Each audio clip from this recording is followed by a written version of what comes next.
Mimpi Timnas U23 Indonesia untuk tampil di Piala Asia U23 2026 di Arab Saudi harus kandas setelah tumbang dari Korea Selatan, Selasa tanggal 9 September tahun 2025 malam WIB. Bertanding di Stadion Gelora Delta Sidoarjo, Jawa Timur, Garuda Muda harus mengakui keunggulan tipis lawan dengan skor 0-1. Gol sematawayang Wang Doyun pada menit ke-6 menjadi penentu hasil akhir. Meski kalah, anak asuh Graal Vandenberg sejatinya tampil cukup impresif. Indonesia berani keluar menyerang dan bahkan mendominasi permainan dengan 59% penguasaan bola. Sayangnya, tumpulnya lini depan membuat sejumlah peluang emas gagal berbuah gol.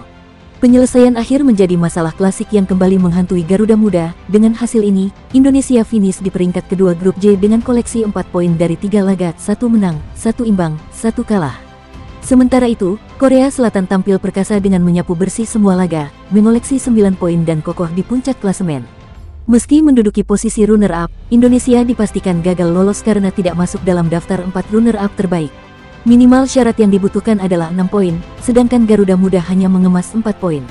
Kegagalan ini menjadi pukulan telak bagi Indonesia yang sebelumnya berharap dapat mengulang kejutan seperti edisi 2024 ketika sukses menyingkirkan Korea Selatan di babak perempat final.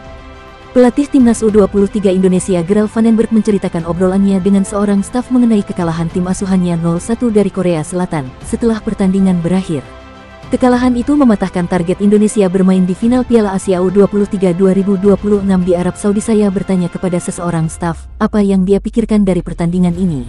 Dia bilang, mereka pemain tidak bermain dengan hati mereka, kata Graal Vandenberg saat jumpa pers setelah pertandingan di Surabaya, Jawa Timur, Selasa, tanggal 9 September tahun 2025. Vandenberg setuju dengan pendapat staf itu. Ya, itu adalah tekstur fisik yang tidak bisa dibuat, tutur pria 61 tahun itu. Menurut dia, para pemain sudah berusaha keras melawan Korea Selatan. Namun itu belum membuahkan hasil yang cukup untuk memenangi pertandingan. Menurut Vandenberg, saat memberikan banyak ruang kepada lawan, itu memudahkan mereka untuk membuat gol. Pemain harus mencari cara dengan kreatif untuk membongkar pertahanan lawan. Ya, semakin banyak kita memberi mereka ruang, maka semakin mudah bagi mereka membuat gol.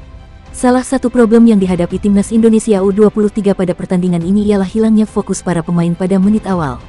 Kelengahan inilah yang membuat skuad Garuda Muda harus kebobolan gol cepat. Masalah lainnya yang juga dihadapi Timnas Indonesia U23 pada pertandingan ini ialah kemampuan dalam memaksimalkan peluang. Skuad Garuda Muda sangat payah dalam memaksimalkan peluang. Dari segi ritme permainan, Timnas Indonesia U23 sebetulnya bisa menjaga konsistensinya pada babak pertama. Meski tertinggal, skuad Garuda Muda masih mampu mempertahankan ritme permainannya dengan baik.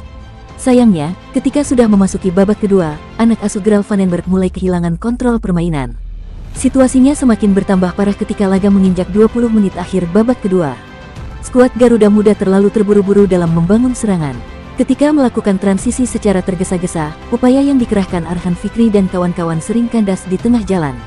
Itulah berita kali ini. Jangan lupa subscribe channel ini, agar Anda tidak ketinggalan berita terbaru dari jagat sepak bola dunia.